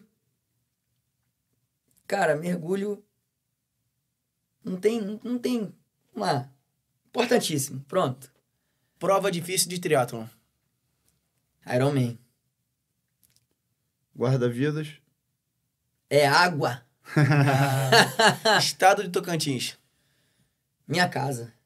Eu queria acrescentar um aqui, estado da Paraíba. Estado da Paraíba. Minha segunda casa. E eu vou explicar por quê. Pode explicar, porque esse aí foi o último e tu já varou o mar. Agora pode explicar, pode contar a tua história. Eu não lembrava que a minha avó e meu avô paternos são paraibanos. Eu sei da minha avó e do meu avô materno, que são cearenses. Meu pai carioca, minha mãe cearense, nasceu no Ceará. Então, pra mim, depois do CSMAR, Paraíba, que eu descobri isso, que eu achei a identidade, uma xerox da identidade da minha avó materna, que é paterna, que é minha única avózinha viva, né? Escrito lá, Paraíba. Meu irmão, me arrepiou, mandei no grupo do CSMAR da Paraíba. Caraca, meu irmão, eu tenho sangue paraibano também, cara! Aí, pô, fiquei morrendo de orgulho. Maneiro, maneiro.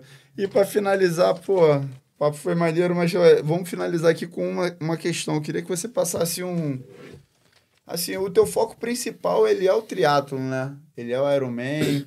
Queria que você passasse alguma mensagem para os guarda-vidas que são triatletas do Brasil. Eu sei que tem um em São Paulo, pô, bem famoso. Tem vários aí, né?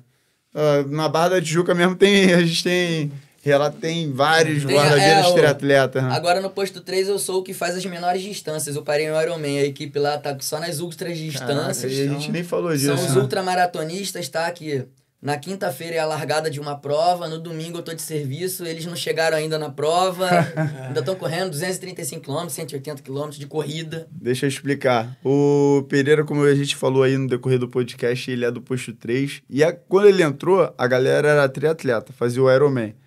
Hoje em dia a galera tá mais dedicada à corrida. Só que ultramaratonas. Então aqueles caras que influenciaram ele pro triatlon, hoje, não sei se evoluiu seria a palavra certa, mas hoje eles estão disputando provas de corrida. O desafio ficou maior, né? Eles começaram, Paura, Teixeira, aquela galera, começaram com uma prova de 115 quilômetros. Dói. 115 quilômetros de corrida. E agora passaram para a prova de 235 quilômetros. Tem uma de 180 também. Enfim, são muitas. Tem de 100. E agora eles estão visando uma prova de 300 e alguma coisa quilômetros. Aí eles fazem algumas de 100 para treinar, as provas de 100 para treinar, de 235 para se aclimatar, sabe? Tá bem assim. E a questão também não é essa, né? É altimetria, né? Sim, o cara corre quase 2.000, terreno plano, corre na montanha, corre na selva, na floresta, desce, atravessa rio. Então, o que acontece? Antes de assumir o serviço dele de guarda-vida na praia, às vezes eles chegam 2 horas da manhã.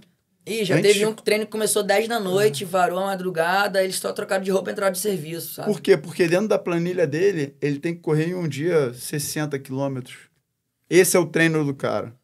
Vou correr 60 quilômetros hoje e depois eu vou assumir o serviço de guarda-vida. E aí, qual o treino hoje? 4 tirinhos só, de quanto? De 10.000 metros. Foi o treino de um deles esses dias aí. Então, Pereira, para finalizar, passa aí o recado aí que você tem para os guarda-vidas triatletas do Brasil. Tá, o meu recado ele não vai só para os guarda-vidas triatletas, mas vai para quem busca, né, estar conosco algum dia na sua vida, né, mirar esse concurso, esse viés do salvamento no mar, do salvamento aquático, da cultura salva-mar. Você que faz o seu dia, cara. Você vai fazer o seu dia ser um dia bom ou um dia ruim. Então, opte pelo dia bom. E o dia bom do guarda-vidas, ele tem que ser muito bem aproveitado ao ar livre, cara. Ali você tem o mar, você tem o rio, você tem uma piscina, caso você vá fazer uma segurança aquática numa piscina, né? Você que é guardião de piscina. Você preze pela sua qualidade de vida, sabe? Porque a pessoa que precisa de ajuda, ela tá precisando de você completamente saudável para chegar mais rápido, para chegar melhor e para aguentar ficar mais tempo com ela ali dentro d'água, até que chegue, ou você tire ela da situação de risco, ou que você precise do auxílio de algo maior, né? Como um jet ski, uma embarcação ou uma aeronave. Então, cara, qualidade de vida. Qualidade de vida e cultura salva-mar estão totalmente ligadas. Faça atividades ao ar livre. Surf, body surf, corrida, natação, são coisas que você não precisa de muito. Para correr na areia, você não precisa nem comprar um tênis. Então, faça o seu dia melhor. Esse é o meu recado para vocês. Porra, maneiro, isso aí. E eu queria deixar um recado aqui para todos, né? Aproveitar essa relação que ele falou em relação à piscina, né? Sabem que agora a gente já está terminando já um ciclo do inverno, começar a primavera, verão, alta temporada. Queria deixar um recado aí para os pais, cara. Principalmente com fraternizações. Em relação, só existem 2 tipos de dor. É a dor da disciplina e a dor do arrependimento.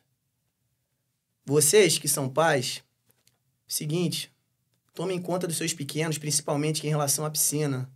Orientem, eduquem. E essa questão, principalmente também em relação a esses mergulhos acrobáticos. De repente, um divertimento pode causar uma tragédia que vai ser irreversível pro resto da vida dessas crianças. Ok? Só deixar esse recado aí. Perfeito, pra todo mundo aí. Mariano, perfeito. Beleza? Perfeita colocação. É isso aí. E para finalizar, galera, queria pedir pro pessoal se inscrever no nosso canal. Isso é importante pra gente dar continuidade aí no processo. A gente faz esse trabalho aqui pensando nos guarda-vidas e pensando nos banhistas, né? Toda uma questão de prevenção e contando a realidade do que realmente acontece, como o Mariano falou. A dor, muitas das vezes, ela vai ser irreversível e é indesejável pra caramba uma família ir pra praia e voltar sem um membro. Isso é muito triste, Quer falar alguma coisa, Pereira? Eu vou te dizer uma coisa aqui. A piscina mais segura do Rio de Janeiro fica aqui no Recreio dos Bandeirantes. O dono da piscina perdeu a filha presa num ralo. Por isso, ele, na academia dele, fez a piscina mais segura do Rio de Janeiro.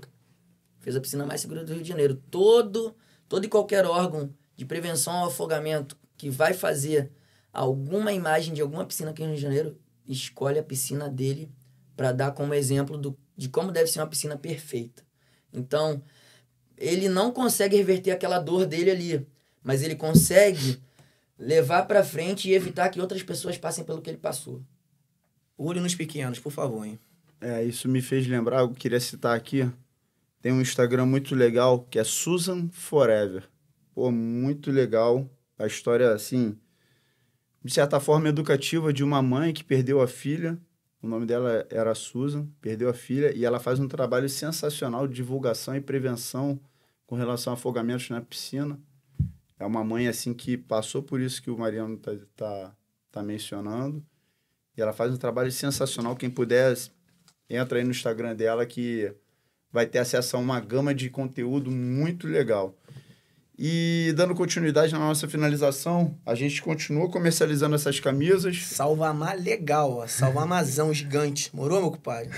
Isso aí. Muito bom isso aí. Mas o que acontece? A gente fez camisa e foi um grande sucesso. Acabaram tudo em 2 dias. Meu irmão, eu acho que eu fui o primeiro cliente e eu comprei 2 lá do Tocantins. Quando o Alex jogou no grupo, eu falei, meu irmão, eu quero 2, uma de cada. Eu acabei mandando pra galera do Rio Grande do Norte, outro pra galera do Espírito Santo, o pessoal da Barra do Rio de Janeiro, pegou tudo e já tem mais aí para ficar pronto. A gente já está comercializando para dar continuidade aqui nesse trabalho que a gente está fazendo. E vou tentar... A gente teve uma ideia hoje da produção muito boa de deixar um QR Code. Vamos ver se a gente consegue deixar um QR Code na tela para quem tiver afim de fazer qualquer tipo de doação. R$1, R$2. Um camarada, meu, deu R$250 no outro dia, que é para, um valor bem alto. Queria agradecer ele, não vou falar o nome, mas, muito obrigado. E que a gente vai estar dando continuidade nesse trabalho que a gente está fazendo. De cara, se inscreve aí no nosso canal, que já vai estar ajudando bastante. E mais tarde a gente vai estar disponibilizando e melhorando o nosso serviço no Instagram lá do Salvamar Cultura. Eu vou estar deixando lá o link para compra das camisas. E com o tempo a gente vai aprimorando, né? A gente tá aprendendo ainda a fazer podcast, né? A gente é guarda-vida, a gente faz muito bem salvamento, mas podcast a gente está aprendendo ainda. E aí, com isso, a gente vai desenvolvendo para poder fazer um trabalho cada vez melhor aí para a população e para os demais guarda-vidas. Queria agradecer mais uma vez aí, né? A presença desse camarada que é um ser... Interestadual. Interestadual e mais que isso, né, cara? Tu é uma pessoa que a gente costuma falar sempre, a gente gosta de estar perto de você. Você é uma pessoa que... Você tem luz, tu tem energia, tu Isso que eu ia falar. É boa, Obrigado, tu é do bem, tem um coração gigante. Que honra estar aqui com 2 lendas, com 2 caras que eu tenho como exemplo pra mim, tá? Obrigado mesmo, vocês estão no meu coração, cara. Sem falar no profissional. Profissional, aí, isso aí já, né? Isso aí Não, realmente, ser humano de muita luz aí. Obrigado. Parabéns por tudo. E obrigado por aceitar o convite, irmão. Obrigado, Alex. Valeu, meu irmão, Mariano. Obrigado. Xari. Abraço, boa. Valeu. Valeu, galera. Um abraço aí, tchau, tchau. Valeu. Salva galera. Salva mais legal. Beleza.